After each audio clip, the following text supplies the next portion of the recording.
Last class we can discuss about simple epithelial tissues and compound epithelial tissue types.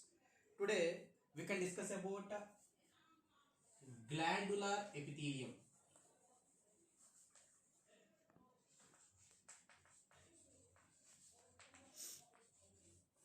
What is meant by glandular epithelium means here what is meant by glandular epithelium means some of columnar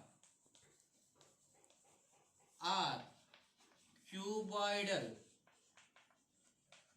epithelial cells.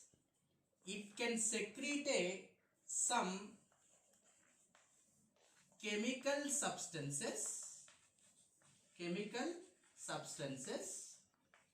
Now that type of epithelial cells is called as a glandular epithelial cells. That's why what is glandular epithelial cells? Some of the cells of the columnar or cuboidal epithelial cells, it can secrete some chemical substances. That type of epithelium is called as a glandular epithelium. Now this or it is a multicellular glands. Unicellular glands means from a isolated cell. It is a isolated cell. From this isolated cells, it can secrete a chemical substances. That type of glands is called as a unicellular glands. The best example is the goblet cells. This goblet cells, it can secrete water, mucus. Multicellular glands. Multicellular gland means a cluster of cells. It can release a chemical substances. That glands is called as a multicellular glands. The best example is the salivary glands.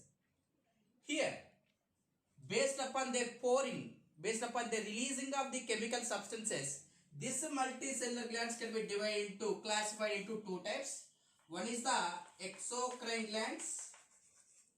Another one is the endocrine glands.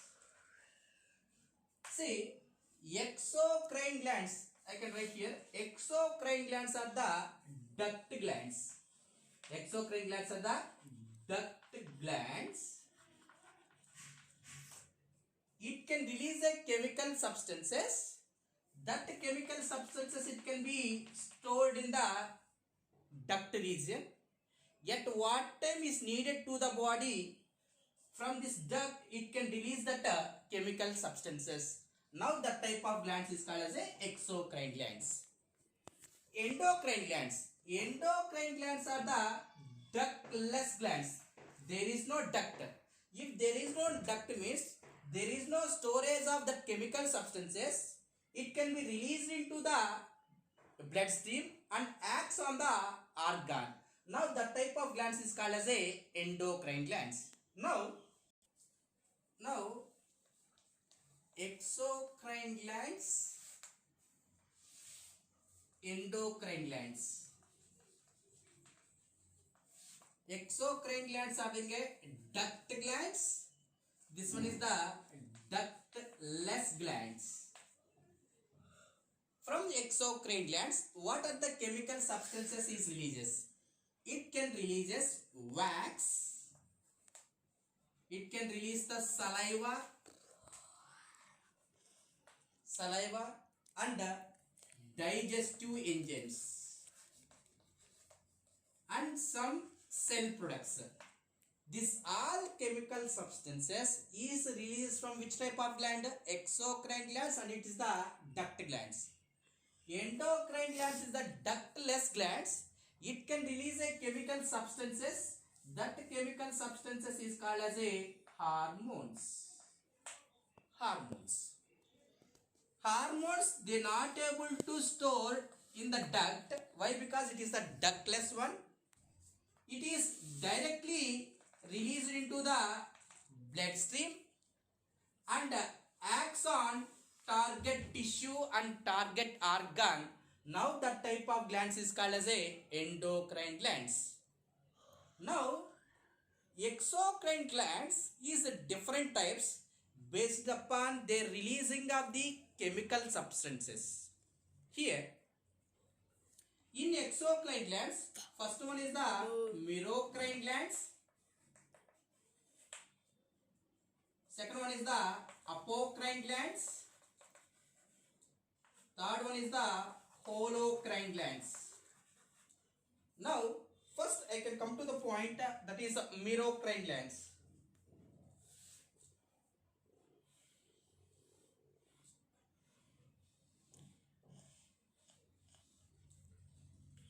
Now, this one is in a cells and this one is in a nucleus. In the cells, it can release the chemical substances.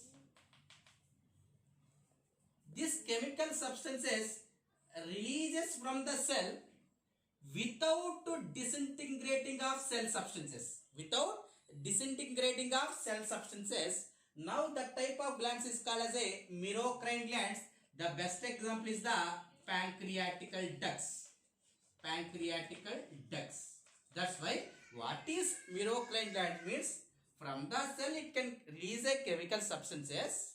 In this, the cell is not able to disintegrate. From that it can release a chemical substances. And then apocrine glands. Apo means apical part. Suppose this one is a cell.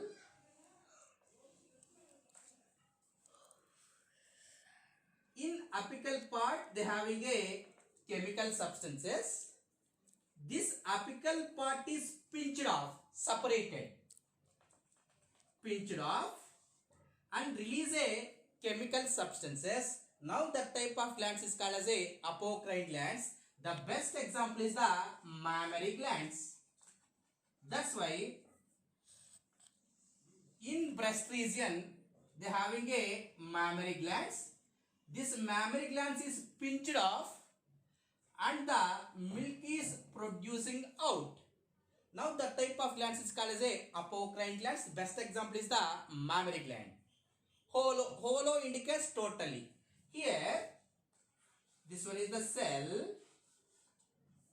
The cell totally disintegrated and release a chemical substances. Now the type of glands is called as a holocrine glands. The best example is the sebaceous gland. It means sebum. That's why see, in merocrine glands chemical substances is releases without it disintegrating of cell substances. Apocrine glands means apical part is disintegrated and release a chemical substances. Holocrine gland means totally the cell is disintegrated and release a chemical substances. Now, next we can discuss about the connective tissue. Now, we can go for very important topic, that is the connective tissue. Compulsory, one of the questions they can ask from the connective tissue. See, connective tissue is the most abundant, widely distributed in our body. This connective tissue, they can form a junction between the tissues or between the organs, and also it can give support to the body. This is the major function of the connective tissue. Here, this connective tissue, the origin is what origin? Mesodermal origin. From the middle layer, this connective tissue will be arises. This connective tissue, now this connective tissue having a cells, and they having a extracellular matrix. Is semi-solid extracellular matrix is present, and having a different types of fibers can give supporting elasticity and flexibility to the body. That's why the connective tissue having a different types of cells, having a extracellular matrix, and different types of fibers are present, and it can give support elasticity and flexibility to the tissues and the organs. Now, this extracellular matrix, that is the ground substances, this ground substances having a water and also they having a polysaccharides and also they having a proteins. Now, based on arrangement of cells, based on arrangement of fibers, this connective tissue can be classified into three types. One is the connective tissue proper. Second one is the skeletal tissue. Third one is the fluid connective tissue. That's why how many types? Three types. The first one is the connective tissue proper. The second one is the skeletal tissue and third one is the fluid connective tissue. Skeletal tissues means we can discuss about the cartilages and bones. Fluid connective tissue means we can discuss about the blood. Now, first one we can go for the connective tissue proper.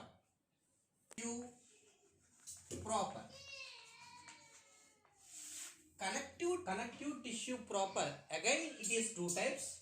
One is the loose connective tissue. Another one is the dense connective tissue. First, we can go for the loose connective tissue.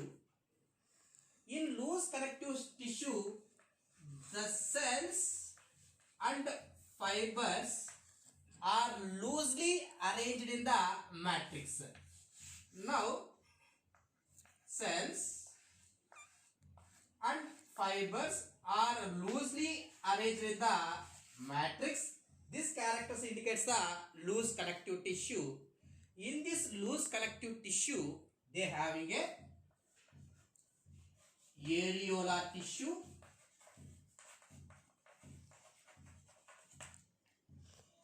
adipose tissue, reticular tissue. See, connective tissue proper having two types. One is the loose connective tissue, another one is the dense connective tissue. Loose connective tissue, again they having a three types. One is the areolar tissue, another one is the adipose tissue, another one is the reticular tissue. See, areolar tissue means it is under the loose connective tissue. That's why the cells and fibers are loosely arranged in the matrix. Now, what are the cells are present? What are the fibers are present in areolar tissue? We can discuss. Now, what are the cells are present? The cells are fibroblast cells, mast cells, and macrophages, plasma cells, adipose cells. These are the cells present in the areolar tissue. What is use of this fibroblast cells, mast cells, macrophages and plasma cells and adipose cells? We can discuss in the tomorrow class.